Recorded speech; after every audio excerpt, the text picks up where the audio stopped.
Vamos conhecer agora dois instrumentos que nós utilizamos muito na harmonização, que é a cânula e a agulha, que faz a inserção do ácido hialurônico nas regiões que a gente deseja trabalhar. Agulhas são ferramentas biseladas, ela tem a ponta ativa altamente cortante, assim como a cânula, ela é descartável, e as mensurações dela, o diâmetro dela, corresponde aos gauges. Quanto maior o gauge, por exemplo, uma agulha 31G, ela é muito mais fina do que uma agulha 18G. E assim também funciona com as cânulas, tá? A cânula, ela já não tem uma ponta ativa, ela tem uma ponta romba e o material é depositado na lateral da cânula. E a gente identifica este ponto específico através dessa marcação que a gente tem na cânula. Então, quando eu estou fazendo um preenchimento labial, por exemplo, e quero deixar esse produto mais superficial, ao invés dessa bolinha estar para trás, ali colada no meu lábio, ela tem que estar para frente. Aí o ácido hialurônico vai ser depositado bem no vermelhão do lábio superficialmente. Então tem essa diferença, porque aqui na ponta, né, da agulha sai na ponta exatamente dela. A cânula não, ela sai por lateral, esse preenchimento sai por lateral. Qual que eu utilizo? Eu utilizo as duas. E quando eu utilizo mais ou menos, bem resumidamente, dessa maneira. Utilizo agulha para ângulo de mandíbula, mento. São materiais pesados que eu vou trabalhar. Eu vou usar um Volux ou Voluma da Juvederm, ou vou usar um Dip ou Ultra Dip da Renova, com agulha. Faço também com agulha o contorno do lábio, que é praticamente o arco do cupido, essa região inferior, comissuras do lábio e filtro. Praticamente é isso que nessas áreas que eu utilizo a agulha. A cânula eu utilizo em 95% dos procedimentos. Todas as outras áreas eu utilizo a cânula. A cânula, ela tem uma espalhabilidade ali muito melhor, fica um resultado muito mais harmônico, muito mais natural do que se eu usasse a agulha, porque a agulha normalmente a gente faz em bolos, que é em pontos. Então, se eu fiz um preenchimento com agulha nessa região, eu aplico uma quantidade, tiro, e isso é justaperiosteal, bem profundo. Então, fica aquela bolinha, sabe? Eu não gosto desse efeito de bolinha, eu gosto mais, tem algumas áreas que eu desejo, né? O mento e a mandíbula. Mas tem áreas que eu não quero. Eu quero que o material seja depositado em leque para deixar mais harmônico e ninguém perceber que ali foi aplicado o ácido hialurônico. Então, eu amo a cânula. Outro benefício da cânula, por exemplo, no preenchimento labial ou nas demais áreas do rosto, é que como tem chance menor de eu romper algum vaso, porque como a ponta dela é romba, é como se ela fosse pedindo licença ali os tecidos, ela não vai cortando tudo como a agulha. Isso faz com que eu tenha menos edema e menos hematoma. E se eu consigo ter menos edema, menos hematoma, eu vou fazer uma foto de antes e depois muito mais natural, muito mais bonita. Um lábio também vai ter um resultado muito melhor, muito mais natural com cânula do que com agulha.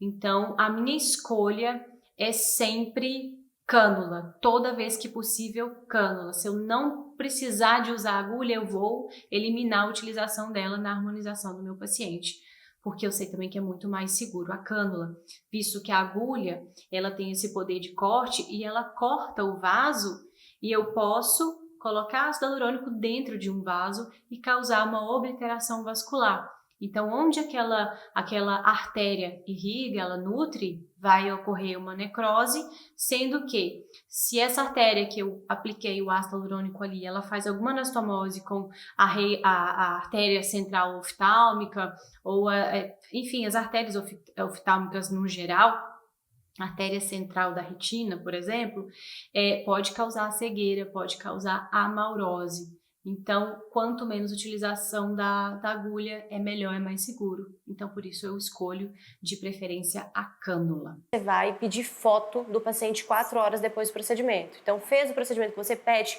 foto em 4 horas. 4 horas você consegue identificar se você vai usar hialuronidase. Depois eu vou falar sobre isso. Então, aqui é por compressão. Quando o vaso ele sofre uma pressão e corta o fluxo. Por obliteração, ou por transfixação, é quando você vai com a agulha, você transfixou o vaso, você cortou o vaso. Aí você, o que vai fazer por segurança? Você vai aspirar. Eu aspirei. Se tiver um vaso aqui na frente, vai ter uma aspiração positiva. Então, que eu transfixei esse vaso e peguei um outro vaso aqui. Se eu fazer a aspiração, vai vir sangue para minha seringa, porque é desse vaso.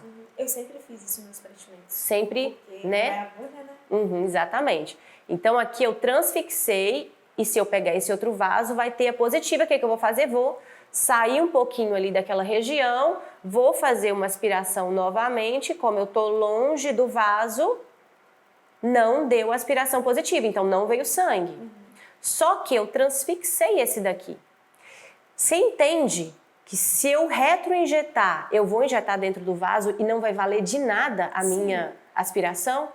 Então é isso que acontece, não precisa aspirar quando você for fazer retroinjeção, porque você pode ter transfixado. O que você vai ter de garantia que você não pegou ela só lá na frente, mas o caminho que a agulha percorreu pode estar dentro de um vaso. Aí você vai transfixar aqui da mesma maneira. Então, vai jogar ácido hialurônico lá dentro, ó. Dentro do vaso. Dentro do vaso. Eu tô retroinjetando, entendeu? Sim. Entendeu? Porque na retroinjeção, você fazer aspiração não é garantia. É garantia só no início da minha injeção. Sim. Se eu voltei colocando ácido hialurônico, eu joguei ácido hialurônico lá dentro do meu vaso. Então, não é garantia a aspiração. A aspiração ela é garantida quando você vai fazer um ponto parado.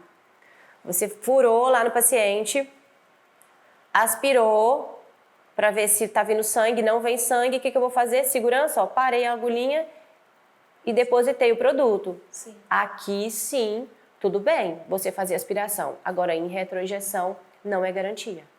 Sim. E aí foi pro vaso sanguíneo, não preencheu. Não preencheu e vai causar necrose. Necrose. Aí você tem que usar hialuronidase. Às vezes você não vai identificar no momento. E a oclusão vascular é quando você já vai direto lá no vaso. E necrosou, qual que vai ser a evidência clínica que eu vou saber que...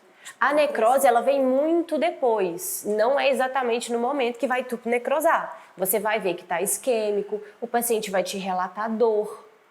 Aí você vai chamar esse paciente de novo. Sim. Se você identificou, você vai fazer uma compressão, vai pegar você pode pegar um porta-agulha e colocar aquela parte redonda. Sim. Coloca a parte redonda, comprime e solta. Se não voltar a irrigação, se ficar esbranquiçado, é porque está no processo de necrose. E aí você vai entrar com hialuronidase. Mas voltando aqui, a obliteração é quando você injeta diretamente dentro do vaso. Aí fui lá, não aspirei e direto fui injetando. Eu obliterei a passagem. E tem como eu saber que eu tô no vaso sanguíneo? Mas você fez aspiração. A aspiração vai te falar se vai estar lá ou não. Por isso que tem 3 formas de dar a necrose, que é pela compressão, pela transfixação, que passei dentro do vaso e retroinjetei, e a obliteração, que você injeta lá direto dentro do...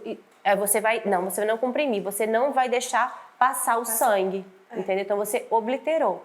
Então são as 3 formas. E entendeu então que a aspiração ela só vai ser eficiente para quando você for fazer um ponto parado, vai fazer um bolus, então vai valer a pena. E quando você for retroinjetar, só vai valer a pena no início da sua injeção, porque quando você volta, você pode estar dentro do vaso e mesmo assim colocar produto lá dentro. Sim. Necrose ou hematoma? Como saber diferenciar? Vai ser através de sinais e sintomas que o paciente apresenta. Se esse paciente ele apresenta dor espontânea forte, áreas esbranquiçadas são áreas isquêmicas ou áreas cianóticas, que são áreas mais azuladas na região que foi feito o preenchimento, você deve imediatamente chamar esse paciente para vir até seu consultório, para que você consiga fazer um teste de perfusão. Através de uma tesoura, como esse vídeo abaixo, você consegue fazer um teste para saber se está acontecendo falta de oxigenação naquela região, se o tecido está em hipóxia. E se há hipóxia, se esse tecido não volta na sua coloração normal, depois de você comprimir ali durante 10 segundos a área e retirar, se ficar esbranquiçado, uma área isquêmica, muito provavelmente vai ter dano celular se esse material não for removido em até 24 horas. Então você deve diagnosticar o mais rápido possível e entrar sim com hialuronidase. No próximo vídeo eu vou mostrar para vocês como fazer esse protocolo. Então, para diferenciar, você deve saber se o paciente tem dor espontânea, se tem áreas isquêmicas ou cianóticas e fazer o teste de perfusão. Agora vamos para o módulo 6. Encontro vocês.